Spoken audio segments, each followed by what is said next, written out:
We now go to agenda item 10, Bradwell B project, stage 1 consultation.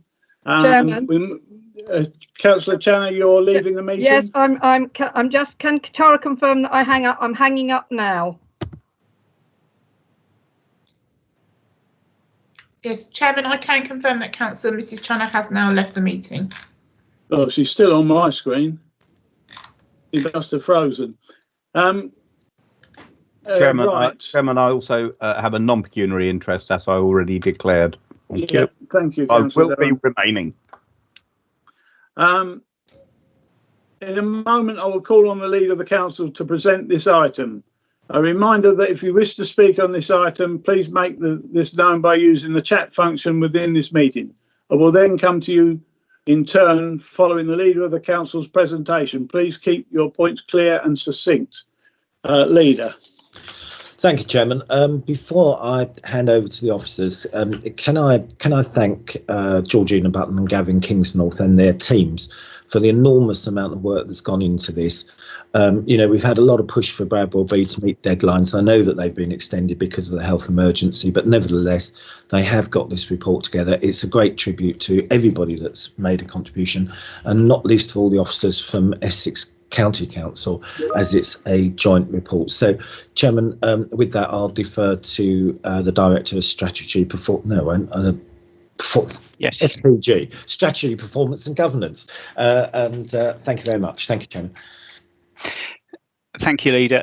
I don't need to tell members what an important issue the proposed development of Bradwell B nuclear power station is for Maldon District Council and the residents of the district.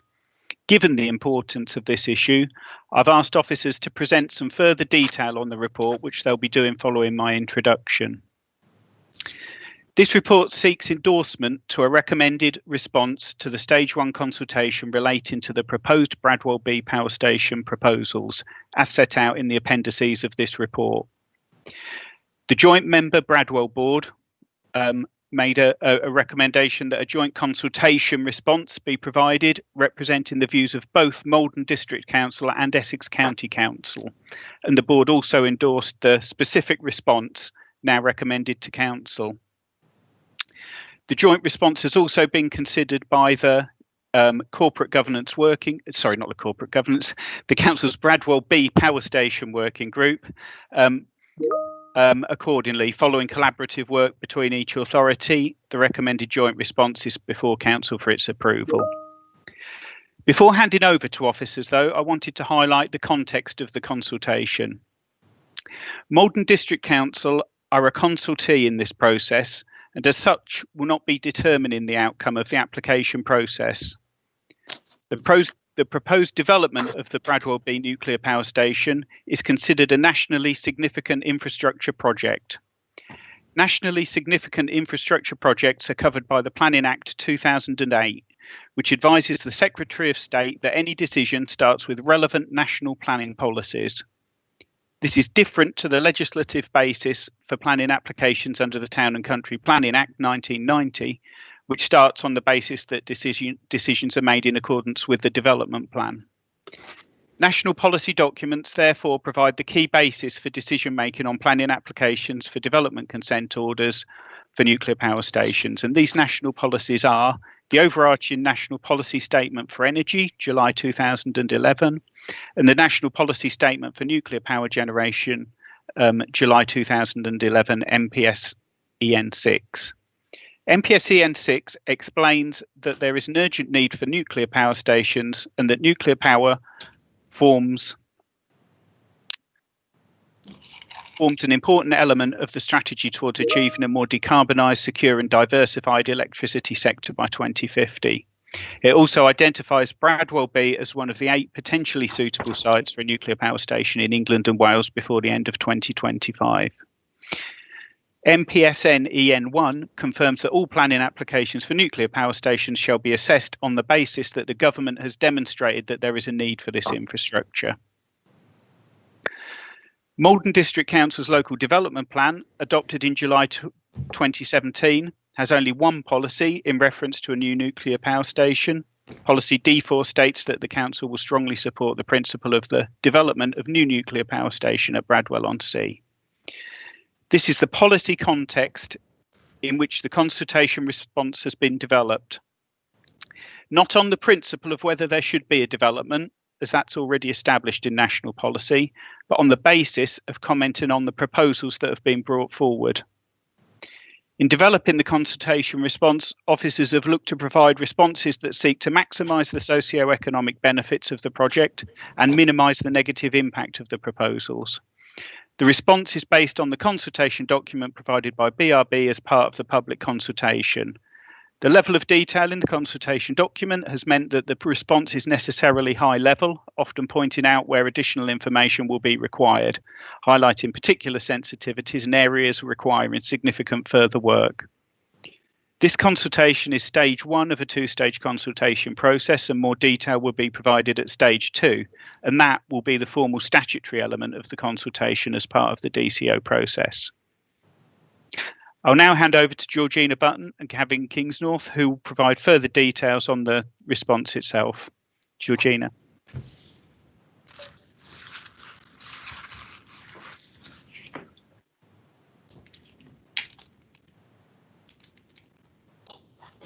Thank you, Paul. To add to just to what Paul has just shared with you, and to in some way just reiterate some of that. So in 2010, the government announced that Bradwell was one of the 8 sites it considered suitable in principle for the siting of a new nuclear power station.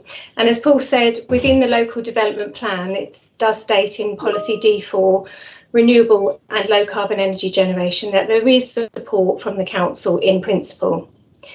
In the joint response, we recognise that the development's potential importance at a local, regional and national level, and that the council supports the government's aim of sustainable development, mitigating climate change and of course achieving good design. It also states in the response that the council will seek to maximise the benefits from the proposals whilst also seeking to avoid or minimise potential negative impacts. Compensatory measures will be sought where appropriate, and a positive lasting legacy from the development is considered essential if it is to become an example of sustainable development.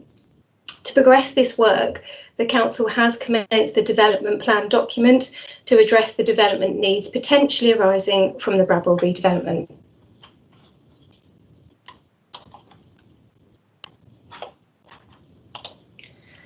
Now, in the terms of the development consent order process, the project is at stage 1 pre-application.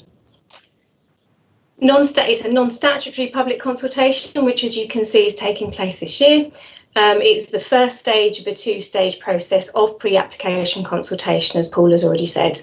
Stage 2 next year will see a statutory consultation carried out and will publish preferred options alongside detailed assessments and priority stages and strategies.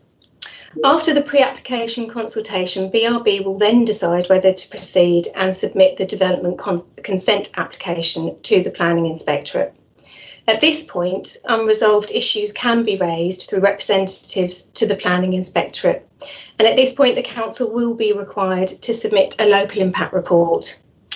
The Planning Inspectorate then will produce a report for the Secretary of State for decision, and this is due to take place the following year in 2022. In terms of the Council's governance structure, officers are engaging with the Bradwell B member group, the joint member Bradwell board, which includes representatives from Essex County Council, and brings reports to Council for decisions. In the joint response report brought to Council today, you will hopefully see the level of work officers have achieved in a short time and in unprecedented circumstances. The development consent pre-application is a lengthy process, and in the next 18 months is going to be both fast-paced and certainly an intense amount of work that will require us to have an informed vision and a clear view of what we do want and don't want for the district. I'm now going to hand over to Gavin Kingsnorth, our Development Consent Order Technical Lead, to take you through the joint response in more detail.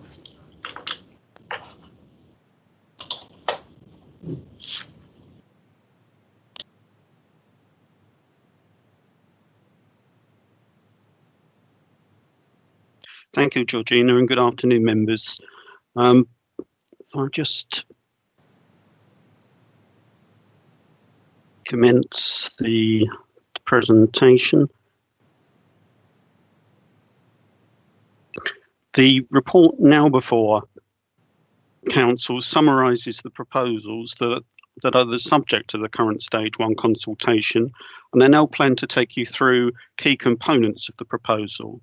The slides I will show you have been taken directly from BRB's consultation material, and so you may have seen them before. This slide shows the main development site as outlined in red. Members will see that the site is very large, a total of some 230 hectares. It is located to the south and east of the decommissioned Bradwell A power station, highlighted here on the plan. The northern boundary extends along the Blackwater estuary until it meets the Orthona community and the Chapel of St Peter's on the Wall. It then follows the north of East End Road to the east of Bradwell on Sea Village, and then touches upon Waterside Road before it then returns back to the Blackwater estuary to the east of Bradwell Village. The site sits within an environmentally sensitive area valued for its landscape, history and importance for ecology. The site impacts nationally and internationally important designations for nature, and St Peter's Chapel is of national importance as a Grade 1 listed building. The estuarine landscape is valued by both the local community and visitors to the area, with the public footpath along the sea wall often used. Bradwell A is a landmark in the landscape, seen from far afield, both from leisure craft enjoying the Blackwater and from the land both within the Malden district and from neighbouring authorities to the north. The former Bradwell Bay airfield is also part of the valued history of the site, and the main runway can be seen from this slide. This slide is an aerial view taken from the west of the site looking east. It shows only part of the main site, but is included to illustrate the massive scale and extent of the site and the character of the area. The former airfield is clearly seen, and the RAF War Memorial is also evident, and Trusses Road apparent, with the current access road to Bradwell A on the left. The former airfield control tower can also be seen in the mid-distance to the right. This slide is a 3D computer-generated image taken from BRB's fly-through, which is available on its website. It is a similar direction from the previous slide, looking from the west to east, with Trusses Road to the right and Bradwell A to the left. The image illustrates the main proposals for the permanent power station on the site. The two reactor buildings and associated turbine halls are shown in the centre. When fully operational, the station would generate or produce 2.2 gigawatts of electricity, enough to power around 4 million homes. This slide also shows the intention to site the power station further inland than Bradwell A. This has been influenced by the ecological sensitivity of the estuary, and also the flood risks associated with benefits associated with siting on higher land. The existing flood defences along the estuary will not be affected, and the proposals include standalone flood defences around the power station. This image also shows BRB's decision to use hybrid cooling towers rather than direct cooling from the estuary. This again has been driven by the ecological sensitivities of the estuary, including the need to avoid significant changes in water temperature from direct cooling. BRB expresses a preference for circular cooling towers, and these are shown on the image. The reactor buildings would be the largest and tallest buildings on the site, up to 60 metres in height, and would be prominent in the landscape. cooling towers would be a similar height with broader width and diameter. They would have a greater impact than Bradwell A due to the scale and number of buildings, and would be visible locally, both locally and further afield within the Baldon district and beyond. Mersey Island and other communities to the north of the Blackwater will have a clear view of the proposed power station. This slide shows the indicative layout of the power station in plan form. The proposed standalone flood defences are perhaps more clearly shown, enveloping the power station site. The proposed main access from Waterside Road can also be seen, which would avoid the need for traffic to use Trusses Road, as is the current access to Bradwell A. The power station plans to be operational for a minimum period of 60 years. During that time, the consultation predicts approximately 900 permanent jobs, with a further 1,000 jobs during periods of outage for servicing and maintenance. This would be a strong positive for the district's economy. I will now move on to addressing the construction stage of the proposals. Whilst there are no firm details in the consultation, the overall message is clear. It will be a massive undertaking over many years. The construction period is expected to be between 9 to 12 years, and approximately 6 million tonnes of construction materials are expected to be required. Marine transport is seen as a major component to supplying the site, with a consultation indicating that at least 50% of the bulk materials would arrive by sea. On site, whilst the plan currently on screen shows proposals for land restoration in green for landscaped areas and ecological benefit, this area of the site would be required during the construction period for construction equipment and plant, particularly to the west of Waymarks River, as shown here. Soil storage and redistribution is indicated on the land to the south and east as part of the stage 1 consultation, highlighted here. To make use of marine transport, landing facilities will be required, and the consultation proposes up to 2 facilities, with a preference indicated for beach landing facilities. A permanent landing facility is shown to the west of Bradwell A, but during the construction period, a second is shown to the east, approximately here, to serve the main construction area. This slide illustrates BRB's proposals for a beach landing facility, which is preferred over more substantial options involving jetty structures. It shows a landing platform on a shorebed around which delivery barges could offload during high tide. A trestle bridge would then bridge over the existing flood defence to the construction site on shore. The maximisation of sustainable transport is a key aim for the project, as the more freight that can be accommodated by marine or rail, the less will need to be accommodated on the highway. This underlies the council's stress placed on a well-developed and robust sustainable transport strategy prior to the discussions on details on highway proposals. BRB has identified constraints associated with rail transport, but the councils are seeking a thorough assessment of all options to drive down potential freight traffic on roads. There will, however, remain a need for a substantial amount of road traffic on the highway. The consultation estimates between 500 to 700 two-way HGV movements a day. This is a substantial number of HGV movements and will be challenging for the highway network to accommodate. There will be a need to move freight between the primary road network and the main construction site, and the consultation proposal sets out some initial proposals for routes and options.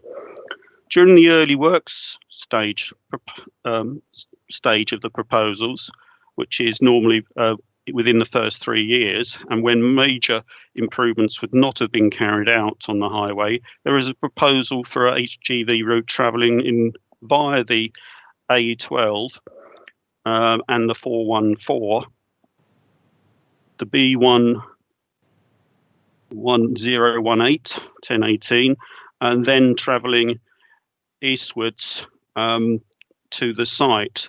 It would then return via the same route, but branch off south, coming to the B1012 and the A312 before joining the A130 via Southwood and Ferrers. During the main construction period, the southern route is the preferred route, using the A130, A132 route with a number of options considered within the Malden district. Broadly with a blue route following the existing larger roads with potential improvements, and a red route further south using less well-trafficked routes and longer new routes. Support for the blue route is considered appropriate, and this in principle support includes consideration of highway improvements and potential bypasses on the blue route. In order to manage HGV movements on the highway network, the consultation proposes freight management facilities to hold HGVs, so flows on the network can be managed. The consultation illustrates 3 potential search areas, with it likely that only one will be needed within the Malden district. The size of a freight management facility is identified as approximately 10 to 15 hectares to accommodate between 100 to 150 HGVs. This slide shows the 2 search areas within the Malden district, covering a large area between Cold Norton and Mayland. The construction stage will not only need a large quantity of construction material, it will also need a very large workforce. During construction, it is estimated that there could be between 9,100 and 10,600 workers needed on site, of which 3,000 are expected to come from the local area. Some workers will be home-based, but many others will need accommodation. The proposals therefore includes temporary workers accommodation close to the main development site to provide approximately 4,500 bed spaces. This slide shows sites that are being considered by BIB with its preference for site 1 with a potential to expand into site 2. Even with this large temporary workers accommodation campus, it is expected that the scale of the project will impact on the Malden district housing market. As with freight, there will also be a need to promote sustainable transport for the movement of workers. BRB will be assuming that some home-based workers will be prepared to travel to work for up to 90 minutes, and so there is some potential for travel from some distance away. One part of the sustainable approach to the movement of workers is the provision of park and ride sites, and this slide shows the broad locations being considered by BRB for park and ride sites. These sites would pick up car-borne workers with onward bus travel to the main site. This would reduce the number of vehicles on the highway network. 3 sites are being considered within the Malden district, 2 of which are the same search areas for the freight management facility, and a 3rd to the west of Malden. I hope that this presentation has adequately summarised the main components of the power station proposals that are subject to this consultation and raised some of the topics that the councils will need to address going forward to maximise the benefits and minimise the negative effects of the scheme. May I finish by confirming that the stage 1 consultation by BIB has come at an early stage of the Bradwell B power station schemes development and the development consent order process. The consultation is welcomed as an introduction to the emerging proposals and will support future engagement between BRB and the council and other stakeholders going forward as more robust strategies, detailed baseline assessments and detailed impact assessments are prepared. The recommended joint council response to the stage 1 consultation will provide a firm basis for future pre-application discussions with BRB as the project progresses beyond this early stage of consultation and towards the statutory stage 2 consultation.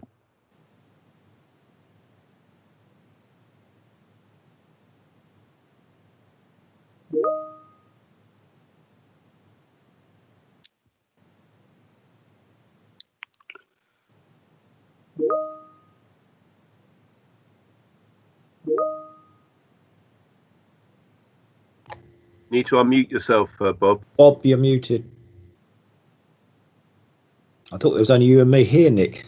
Yeah. Thank you, Mr. Kingsnorth, Ms. Button. Leader. Yeah, Chairman, thank you very much. I just wanted to take, before we have a full debate, I just want to echo the words of the officers, really, that we're not deciding the planning application here, we're deciding the response. And of course, this is the non-statutory response, but nevertheless, Chairman, I'd like to put the members in their comfort zone if I can. This seemed to accelerate very, very quickly towards us as members.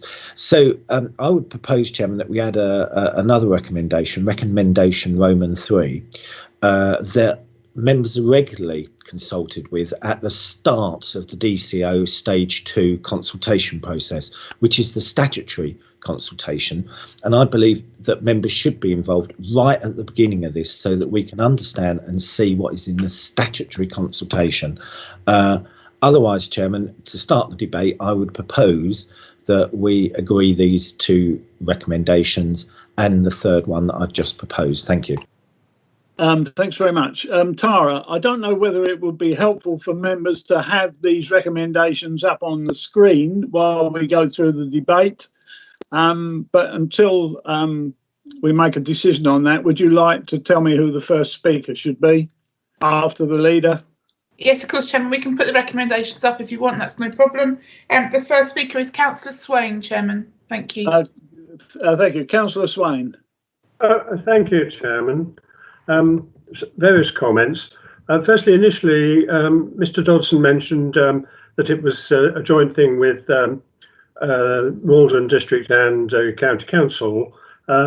He didn't mention how closely Chelmsford might have been involved, although of course there is mention in the report of difficulties, particularly around Danbury, and of course implications at Southwood and Ferrers.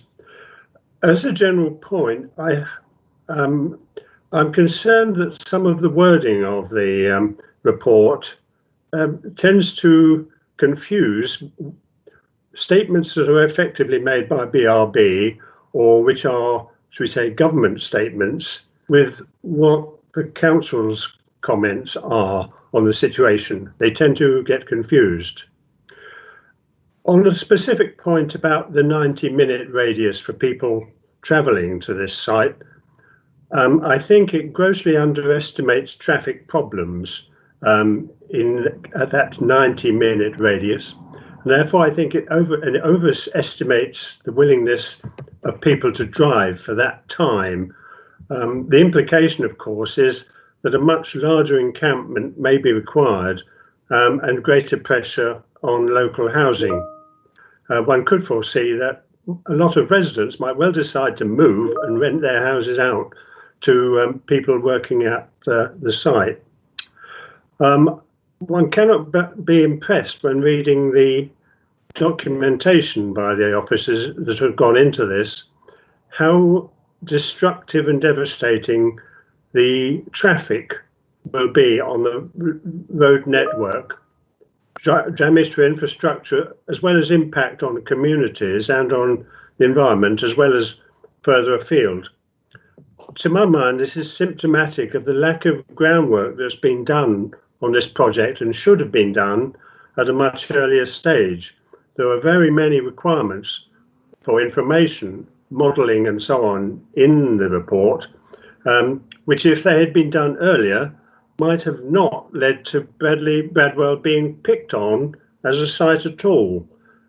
I say picked on in a colloquial sense because it seems to me the decision to pick on Bradwell was not a thoroughly thought out idea in the first place. With the extent of the investigations and modelling that seem to be required and information gathering, there seem to be two possibilities here. Whether we could request or require some important elements of that to be undertaken before any planning application is considered, or whether we could engage many of those requirements for information as conditions in a planning application when it comes to council. I also have Councillor Swin, I don't want to cut you off, but there's a lot of members want to speak. Yes. You've asked a lot of questions, and we will not have the final decision planning wise. No. My last point is I would like to suggest an amendment, a small amendment to wording in one paragraph at some stage, either now or later in the proceedings. Well, if you give it to us now, Mr. Kingsnorth can answer hopefully one or two of your questions and give his views on your amendment. Right, the amendment that I would like to put to members is on page 28, paragraph 3.5.5. And it would be to delete some of the wording. I would, Mr. Kingsnorth. I would like to delete the phrase or clause confirms council's support for the development and. Mr. Kingsnorth, would you like to respond to the questions that are in there? Thank you, Chairman.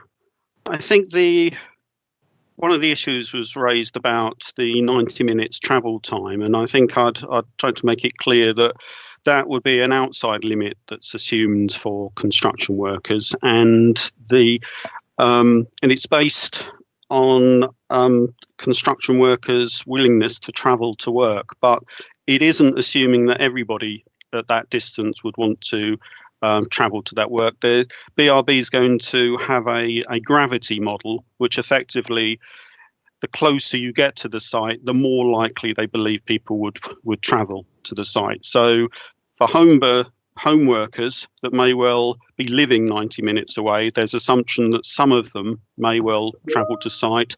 But for people that aren't living locally and would need to find accommodation within the Malden district, either through temporary accommodation or buying a permanent house, they're assuming a much closer distance of 60 minutes. So that hopefully highlights on that point. I think in terms of the impact on the traffic and environment, I think Councillor Swain has correctly identified that we're very concerned about the lack of evidence and detail. And I think I can give some reassurances that before an application is submitted to the to the planning inspectorate for a development consent order, there will need to be that evidence submitted. There will be a requirement for a formal environmental impact assessment to establish the baseline against which impacts will be assessed, and that will be a very robust and technical exercise. So effectively, I agree there that the consultation has come a little bit early to have the real evidence behind it, and hence the response that we're recommending is very much asking for that before we commit ourselves to any view.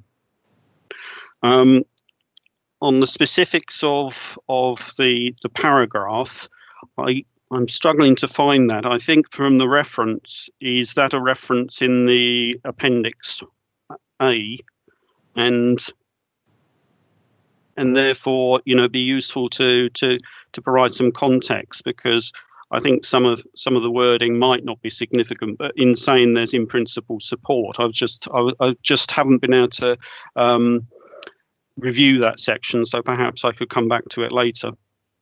Thank you. I'll have Councillor Mays now, please.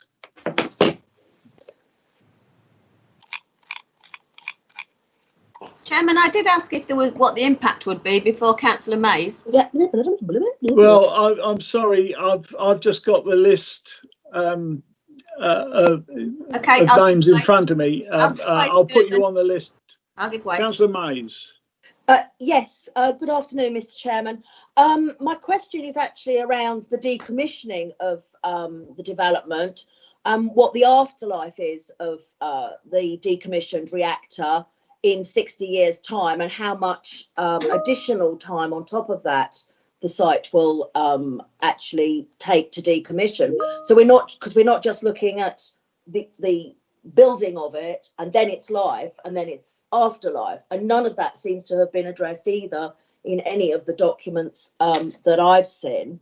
And I'm very concerned about the total infrastructure that goes alongside this, both before, during its commissioning, whilst it is actually a reactor, and then during its decommissioning. We just don't have that infrastructure, both within this district, but also in Chelmsford, and obviously going around to South Woodham, which is part of Chelmsford district as well. And I'm very, very concerned about that element of it. Just not enough information for me. Thank you, Mr. Chairman. Then Miss Councillor Stamp, please. Chairman, I just wanted to know, the gentleman, Mr. Kingsnorth, said about the impacts on the Malden housing market. Does he have any statistics for that? Anything to back that up? Is it positive, negative? Are we going to be left in 10 years with loads more houses? What? Before I come to you, Mr. Kingsnorth, again, I'll gather 2 or 3 members at a time, and perhaps you can answer their questions at the same time. Councillor Skeens. Yes, of course, I've grown up with the Bradwell A, with all the concerns around that. But this is not, Bradwell A is nothing compared to this. It's the size of it. Well, I'm not obviously no expert. It does seem unnecessarily large, and it just really worries me how big this is. And it seems like and the physical size, 60 meters, 4 buildings, 60 meters high. I just have serious reservations about the whole thing, especially because Rolls-Royce only recently announced that they're going to be having these micro nuclear power units for a fraction of the cost online by 2029. I think we all need to keep in our minds that this may not be necessary. And there are also other political considerations which I won't go into here, but I just wanted to express my deep concern about the massive scale of this project. It seems to me that it doesn't need to be so massive and so destructive. Thank you. Mr. Kingsnorth, there's several questions of the last 3 speakers, I think. Yes, thank you, Chairman. I think on the first point about the if you like, legacy post operation, I think the consultation does lack detail, and it's a part that I think we need more detail on in terms of the decommissioning. Although I do appreciate that the planning inspectorate and Secretary of State might not require as much as we like. I think this is a sort of a national issue that members might be aware that this is being looked at by government in terms of finding a more sustainable long-term solution for nuclear waste. But that isn't necessarily something that we're consulted on at the moment, and obviously the Office of Nuclear Regulation would have a lot of say in terms of the safety of such events. In terms of the local housing market, the consultation is very poor in terms of details. There are no proposals for permanent housing, and only light references to potential impacts on the market, on the housing market within Malden. There is a reference to a housing fund that may be provided by BIB in the future to try and address any negative impacts. And as officers, we do have concerns that we have a relatively low amount of private rented units, or just general accommodation, whether that's tourist or otherwise, to accommodate a very large number of workers. So it is very much a concern that we will be looking to have detailed discussion with BRB going forward. In terms of the scale of the power station, to some extent, it is what it is. It is a proposal for if you like, more conventional nuclear power station, and not a one for a micro unit. So I think it's something that we have to deal with it as presented to us. It's not that can say that we would like something smaller. All we can do is try and use this process to influence what we can, so that the design has much less impact in the landscape than it might otherwise. But inevitably, at that scale, it will be highly prominent and have I would say, an adverse impact on the landscape. Thank you. Councillor Nunn. Councillor Nunn. Thank you, Chairman.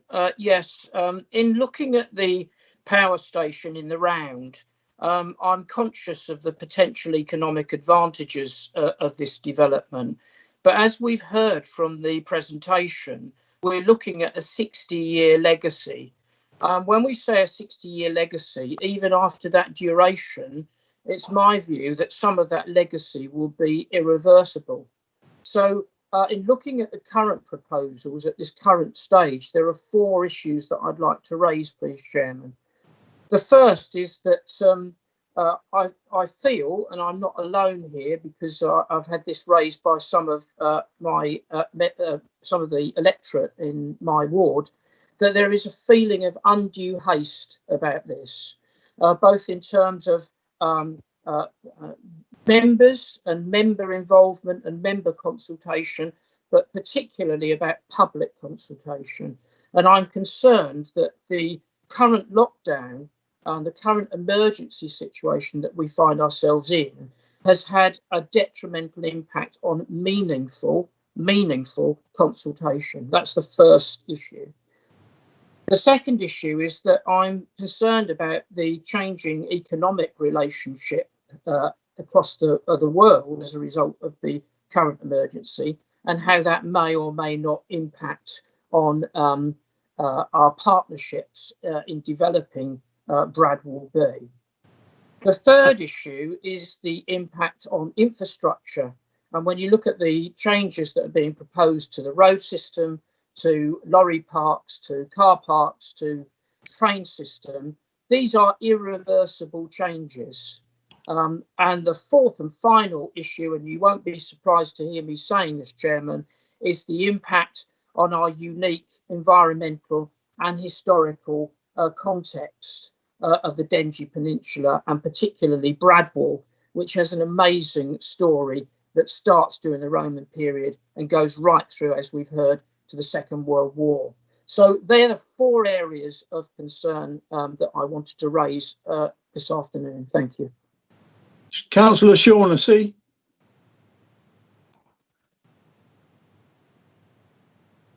Councillor Shaughnessy.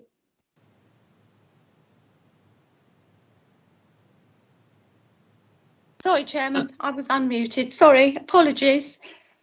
As I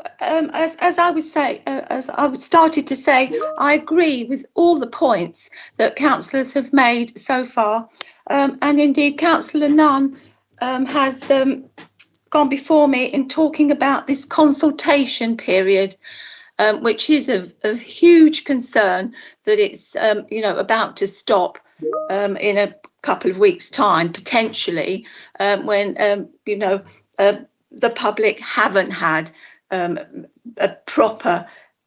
haven't properly been able to air their views, and I think there should still be, eventually when it's able to happen, some group meetings about this, in village halls, etc., as the intention originally was supposed to be. I think that should go ahead. That concerns me greatly, as it does Councillor Nunn. And also, I would just like to remind everybody, I think Mr. Dobson touched on it at the beginning of his talk, that the principle of the need for nuclear power and the potential for Bradwell as a site is a matter for central government. And so as such, it's really sort of outside the scope of this consultation. So all the details laid out today are somewhat irrelevant at the moment and may lead people to think that it is a done deal, which of course it is not. it will be up to central government whether this goes ahead or not. So I think we are in danger of giving local people the wrong impression here. And, Thank you. And could I just add that Chelmsford City Council have also made a report on this and nobody's mentioned it yet. Thank you, Chairman. Thank you, Councillor Shaughnessy. Councillor Siddle. Thank you, Chairman.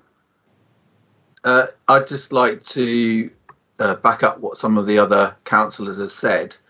One of the things that the Conservative government is very keen on doing now is to ensure that road improvements and infrastructure are done before any kind of construction like this.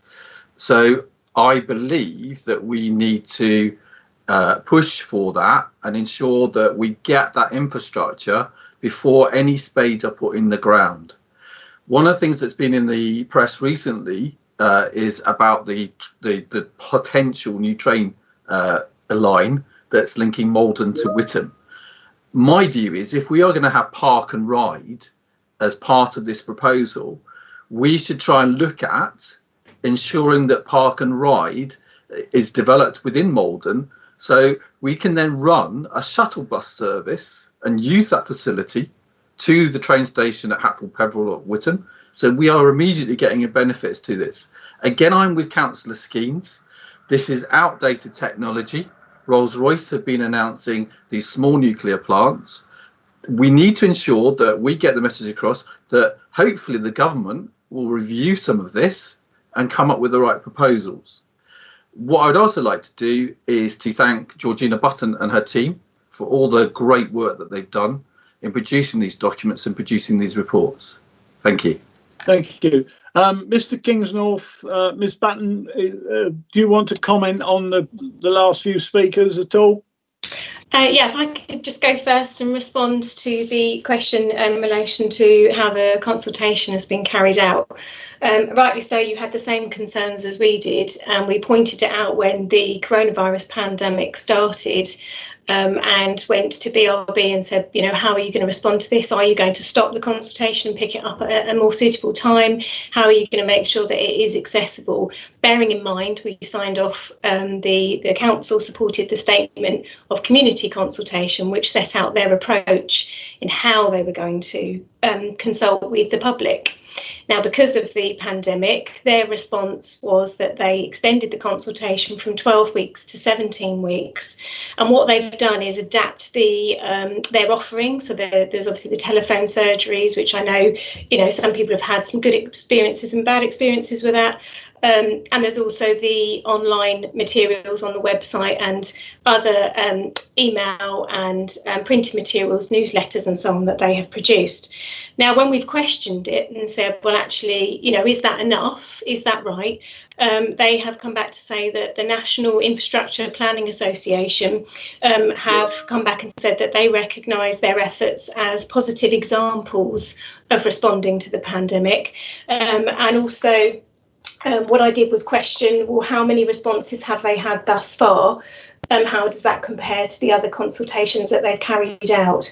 And they've said, you know, with just less than a week to go, they've had over 1,000 people and organisations, obviously including some of the ones we talked about, have already provided formal feedback to the consultation through the multiple channels that they've got. Now, comparing that to Wilver in Anglesey or Hinkley Point C in Somerset, or indeed Sizewell, Wilver at this stage had 424 feedback responses.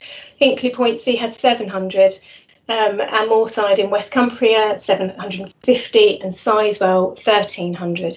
Now, they all consultations always see a spike in the last week. They're pushing that through radio advertisement, which they've never done before, to try and promote that there is still some time to respond. And they have promised us that they will, before they proceed to stage 2, will look at the results of the consultation to see if they need to indeed do that again or do something differently. I think the other issue here as well is it's just pointing out at this very early stage as it is a non-statutory consultation. So there isn't really anybody expecting this consultation to be carried out in a formal way. So they are able to come back and say, we have willingly consulted, we've provided multiple channels in which people can engage. Unfortunately, yes, there was a pandemic, but we did still receive a significant or a comparable number of responses. So whether if we like that or not, I think it's that they've got justification there and they are happy with how they have conducted it thus far. What we have done jointly with Essex County Council is submitted a letter to the Chief Executive on the 23rd of April, making it clear that we had those concerns and that we felt that that needs to be reflected in the statement of community consultation. Now, that letter will also be seen by the inspectorate at the point of examination. We found out we can't do that now, but they will look at those concerns that we raised at this stage at the point of examination. Thank you, Ms. Button. Mr. Kingsnorth, did you want to add anything, or can I go on? I've still got several members wish to speak. Thank you, Chairman. I think just to come back on a few points that have been made by councillors.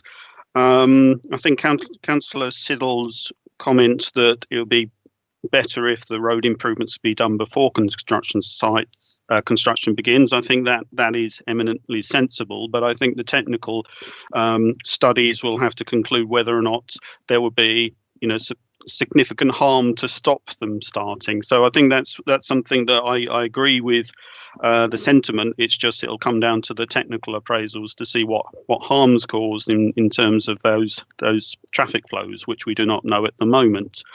Also, in terms of Councillor Nunn mentioning the infrastructure and irreversible changes, I think there I would comment that much of the infrastructure, like the freight management centres and park and ride sites, may well be temporary infrastructure. So what we as the council need to do is make sure that the infrastructure that's permanent is a positive legacy for the district and not a negative one. I think I share Councillor Nunn's view that we have a unique environment, and therefore, we will be doing our best to ensure that uniqueness remains intact. Thank you, Councillor Bamford.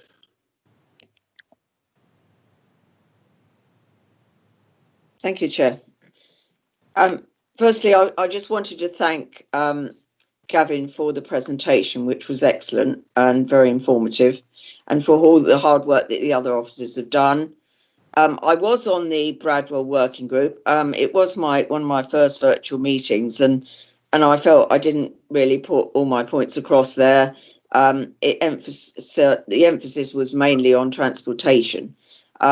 So I just really want to ask the officers now to reassure me that a lot of the concerns and views are addressed in this response. I know that you, Gavin, has said negative responses have tried to be avoided and you don't really want to put views across, but it is the concerns that I want to make sure are addressed in some way. Because I live in Tollesbury, which is directly opposite this site, and this will be a massive blot on the landscape. We have Essex Wildlife site, we have an RSPB site, we have a glorious sea wall, which will overlook this. So I'm concerned about the visual impact of this.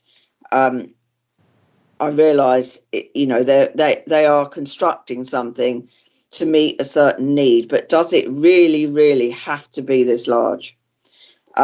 Because it is going to be seen for a massive distance away. The hills in Great Braxton and Tiptree are going to see this as they come in to the area. So my other concerns are the accommodation site as well. What sort of impact that's going to have on the visual site from Tollesbury side, the impact on residential boating, the marine ecology and the oyster beds. I know you've mentioned the cooling towers have been done on the basis of taking into consideration ecology, but because of that we've got to look at two massive structures.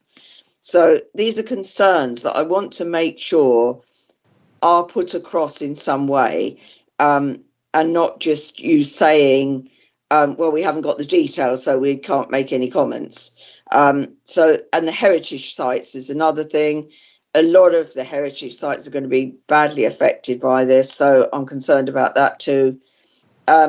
Also, what's happened with the DPD planning document, and are we, in our second response, going to have to do a joint response with ECC, or can we actually ask to do the stage 2 response on our own? Thank you very much, Chairman, for that. Thank you. Councillor Lagan. Councillor Lagan, are you still with us? Yeah, sorry, I Chair. see several members have left. With my technology. Yeah, thanks very much. I'm not going to go over a lot of the previous comments that members have made, which I totally agree with most of them. But there's just a couple of points that I want to raise formally. On page 26, 3.3 on planning policy 3.35, Paul at the beginning said it's a consultation process, which I get. I know it's a decision for national policy, it's not for local policy to be made, and we are only being consulted on this throughout the whole programme. But I am concerned that back in 2017, the council will strongly support the principle of development of the power station at Bradwell. That was based in 2017, based on outdated figures and information about electricity uses, which has since declined. So I know this councillor certainly doesn't, as an independent person, support in principle anything to be done on the Dengie Peninsula. The second point I'd like to raise as well is on point 6 of the report, implications, where we talk about impact on customers. It says it could have significant benefits and impact on Malden residents and businesses. I think it was raised earlier on, I think by Councillor Siddle, that the recommendation is with the debate today is to accept the officer's recommendations. Well, I find it a little bit short-sighted that the impact on customers could have significant benefits without the massive destruction and overdevelopment and loss of what we actually have, of which my previous members have mentioned, and having worked on massive construction sites across the world, with my own eyes seen the destruction that it causes. So I have great reservations in supporting a lot of what's in here, although I'm also appreciative of the detail that the officers have gone to, and especially Tim Hauser with his marvellous, as always, document on the heritage down there. It's the most important decision I've ever had the opportunity to contribute to, and I don't want us to get it wrong by selling the silver too early. Because once we move on this, everything from the infrastructure to the impact of migrant workers, we won't have seen anything like this in our time. So I'm very much against standing for it in a positive way. Thank you, Mr. Chair. Right, I've got 2 more speakers, I think, Tara, unless you've got some more. Councillor Fleming and then Councillor Morris. Councillor Fleming. Thank you, Chair. My question was for Mr. Kingsnorth. I wanted to ask him,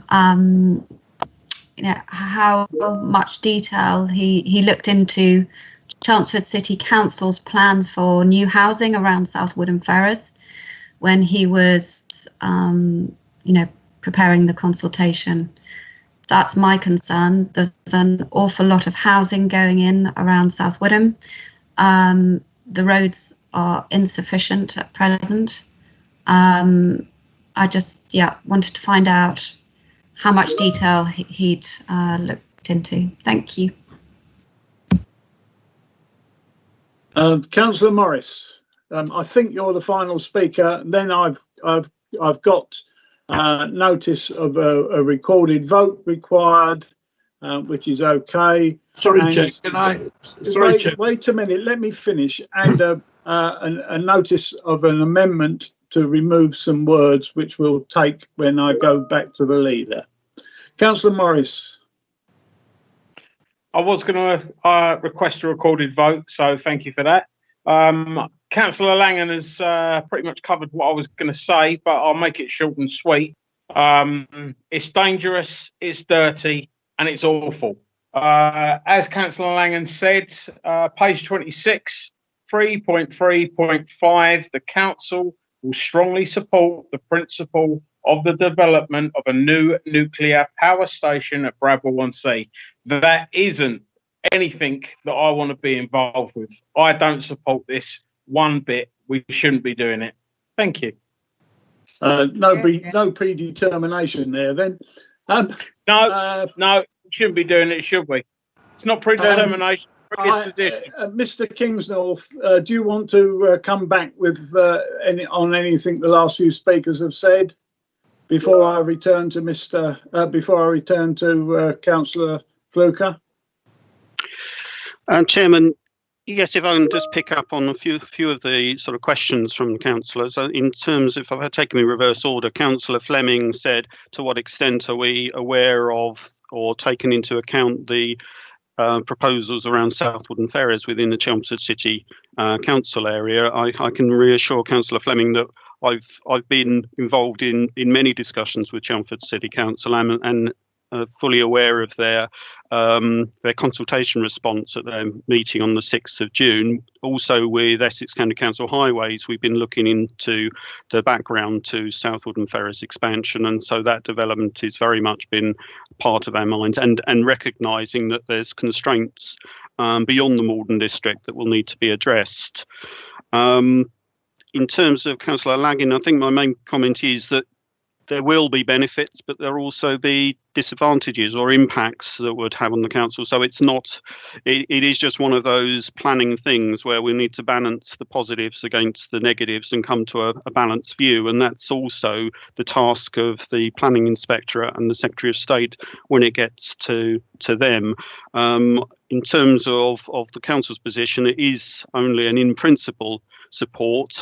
So therefore, this stage gives us the opportunities, particularly at stage 2 and beyond, to consider the details and then come to a view as to the balance of planning merits at that point. In terms of Councillor Bamford's comments, I certainly can reassure Councillor Bamford that all of the areas that have been raised will be taken into account, and we will have detailed discussions with Bradwell BRB in future to cover all of those areas. They are quite valid and legitimate concerns that we will be addressing in due course. And just as a final comment, I've been searching for Councillor Swain's proposed amendment, but the record of the paragraph I took, even referring to Appendix A, I haven't been able to find it. So perhaps we can. I think Miss Bird has got that in hand. Thank you. I think. Thank you. I do have one more speaker, which I seem to have missed, and that's Councillor Thompson.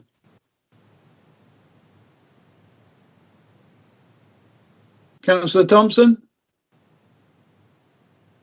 She's left. Sorry, Chairman, I'm having a couple of issues here. I just wanted to say I heartily agree with pretty much everything everyone said, and concern for the district and the environment and the heritage and everything. But can we please remember we can't decide whether this is going to happen or not. That's out of our hands. We can only make sure we get the best out of it we possibly can for the district. And I'd like to thank all the officers and everyone who's worked on this report. I think they've done an excellent job, covered an awful lot. I would ask everyone to endorse it. I think we should have a joint response with County if possible. I do have one question, if I could ask through you, Chairman. If we make any amendments to this, does that stop it being a joint response with Essex? Thank you. Yeah, that's a good question. Perhaps we'll pick that up later. Now, as I said, Tara, have you got that Councillor Swain amendment? I think you did indicate on chat to me at one stage that you showed it to me. Was I incorrect? Chairman, I haven't got the wording of the exact amendment, but I have got the paragraph I can put up if that makes it easier. Please, that would help. Yeah. Bear with me, I'll do that now. Chairman, may I say something? I can't use chat. Right. Where's this bit? I think he's talking about this paragraph, Chairman, 3.5.5. Oh, right. Okay. Yes.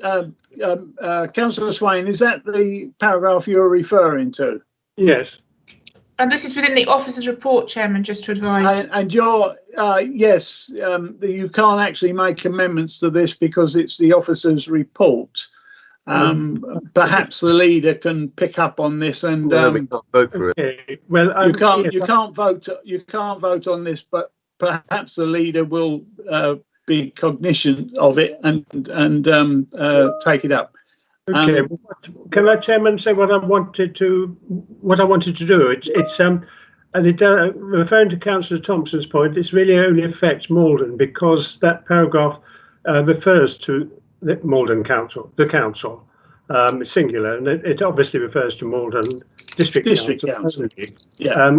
My proposal was that to read the consultation response.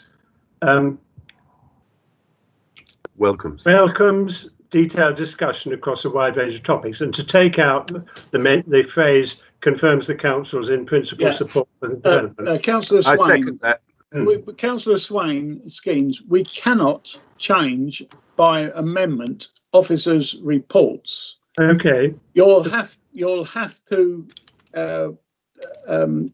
speak to the leader, who will be aware of what you are proposing, and I will leave it to him to come up with either a suggestion or a rejection. Leader, would you like to sum up? Can I just point out, Chairman, that we've already mentioned what's in the LDP, so it seems quite unnecessary to make a repeat in 355. Thank you. Yeah, but we can't touch that as members. Councillor we can vote against it because it's there. Are you there, leader? Yes, I am indeed. Chairman, I think just for clarity, can we just, Tara, can you please put this part of the report back on the screen so that I can understand from Councillor Swain what he wants to do, because I might be able to appease him and everybody else probably. So it's 3.5.5. So, Chairman, through you, could I ask Councillor Swain what he wants to do? Remove the words "the council in principle support." Yes, it's really to follow the consultation response, welcomes detailed discussion, etc., and leaves out the wording before that or in between. So it leaves out confirms councils in principle support for the development and. Right, the simplest way out of this, Mr. Kingsnorth, would you like to remove those words, or is there a basic principle here? Chairman, if I can intercede, I don't think we can, because council had previously voted, and that was the stance of council at the time. Yes, you're quite right.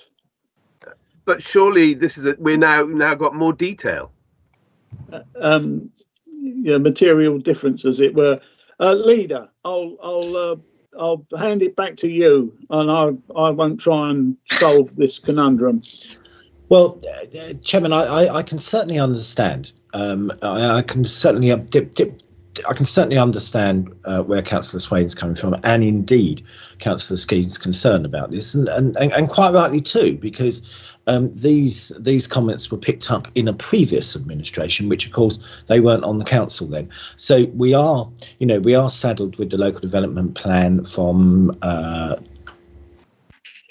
there's a drop 2017. The report actually says 2107, but anyway, so from 2017 we adopted the local development plan, so we're 3.5 years into that or whatever, and it's quite right. This statement that appears at 3.3.5 is contained within that report, but of course we are due a review. I think we're going to start the review of the local development plan, which we're required to by law, I think probably next year, probably the spring of next year, be about a 12-month process. And I think it's at that time that we need to go to the members and understand what their mood is in relation to these comments around the nuclear power station. But we have to wait until then, because Councillor Dunn's quite right. It's a decision of council. It's been endorsed by council. So we need to unravel that there. But Chairman, I think that's the right and proper place to do this. But, I've listened very carefully to what a lot of members have said about this. And of course, the great opportunity for us to respond is through the statutory consultation, which is the next consultation. And if you can remember, quite some time ago, I proposed another recommendation. So, Tara, can you put the recommendation up? I sent it to you by email. Can you pop that up on the screen? That's your niece and nephew. Right, okay, so that members are regularly consulted with from the start of the DCO stage 2 statutory consultation process. Right, so that means when the stage 2 comes along, you know, you'll have your working groups, you'll have your member interaction, you can go to strategy and resources so that we get total involvement from day one, because in my mind, we haven't quite got that right because we've been pushed so quickly on this. So I think that's very important, Chairman, and I hope members will support that. But Chairman, I'd also propose that we review the council's position when we review the local development plan. When we do the statutory review of the local development plan, we actually review the decision regarding Bradwell B. I don't know if anyone would be brave enough to second that, but I think that would certainly mean that we can look at it. Bradwell B would understand that we're going to review it, and then we can take it forward from there, Chairman. But other than that, I would ask that you put the 2 recommendations as they appear on the order paper, and also my 2 new recommendations, Chairman, regarding member involvement and a review of the statements regarding the power station when we get to the local development plan review. Tara, could you make that the 4th one, please, so members can see what they're doing? I mean, Chairman, in summary, it's very, very important that, you know, when we get to the statutory response, we've brought together all the views of the members, and we make sure that this is, this is reiterated through that process. I think, Chairman, because of the enormity of this piece of the work and the way somebody's quite rightly said, you know, it stretches across outside of our district. We've got highways involved. We've got other things involved. You know, I think we should work very, very closely with Essex County Council on that. But if members are really, really, really unhappy, I mean, we could add a recommendation on that we consider that prior to the commencement of the stage 2 DCO statutory consultation. But I'm trying to make this as easy as possible for members, because we could, of course, visit that later on anyway. Councillor Swain. I think I meant as easy as possible for officers. Without opening this debate again, Councillor Swain and Skeens, that 4th one that the leader's suggesting, would that satisfy you in part? Yes, given that we can't actually, should we say, amend the report as such, then it's probably as satisfactory a solution as we can get. Yeah, thank you. Thanks right, for that.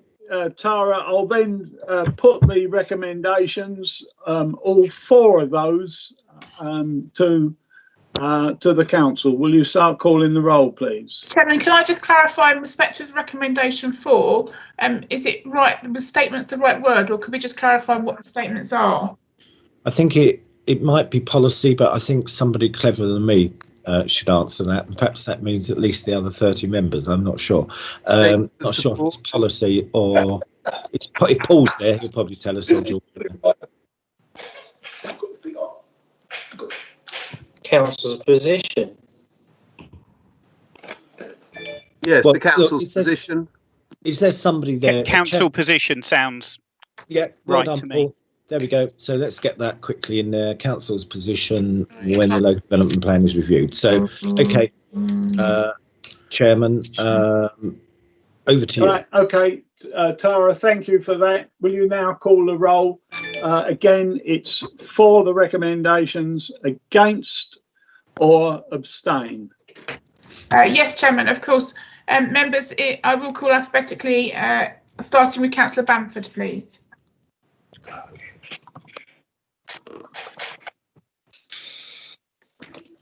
Sorry, Tara, trying to get this.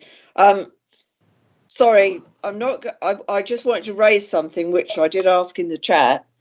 In the Appendix A at number 2, it does say that the council support in principle. Yes, well, I think that's we've what been Councillor through Swain that. didn't want. We've been through that. That's why. Yeah, the but it's leader not has in the report. It's suggested- in the actual appendix, Chairman. That is why the leader has suggested the recommendation for, and Councillor Swain has accepted it. All right. So can we move on, Tara, please? Yes, Chairman. So Councillor Bamford. For. Thank you. Councillor Bassinger. Against. Councillor Beale. Miss Beale.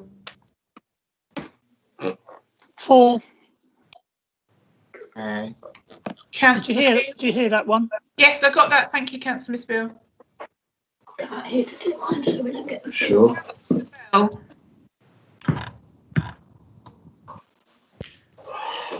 Councillor Bell. Again. Thank you. Councillor Boyce. Abstain. Councillor Mrs. Channer's not in there. Councillor Jewick. For. Thank you. Councillor Durham. For. Thank you. Councillor Edwards. Against. Councillor Mrs. Fleming. For. Councillor Fluker. For. Thank you. Councillor Harker has left the meeting. Councillor Hurd. Councillor Hurd. For. Thank you. Councillor Helm. For. Thank you. Councillor Hull. For. Thank you. Councillor Jarvis. For. Thank you. Councillor Keys. For. Councillor Lagan. Against. Councillor Mays. Against. Thank you. Councillor Morley. For. Councillor Morris. Definitely against. Thank you. Councillor Nunn. Against. Against. Councillor Siddle. For. Councillor Skeens. Against. Councillor Stamp. Against. Stilts. Against. Swain. Against. Mrs. Thompson. For. Councillor Miss White has left. Chairman, the result of that vote is 14 for, 12 against and 1 abstention. Whoa. Thank you. That is therefore carried, and we will then move on to agenda item 11,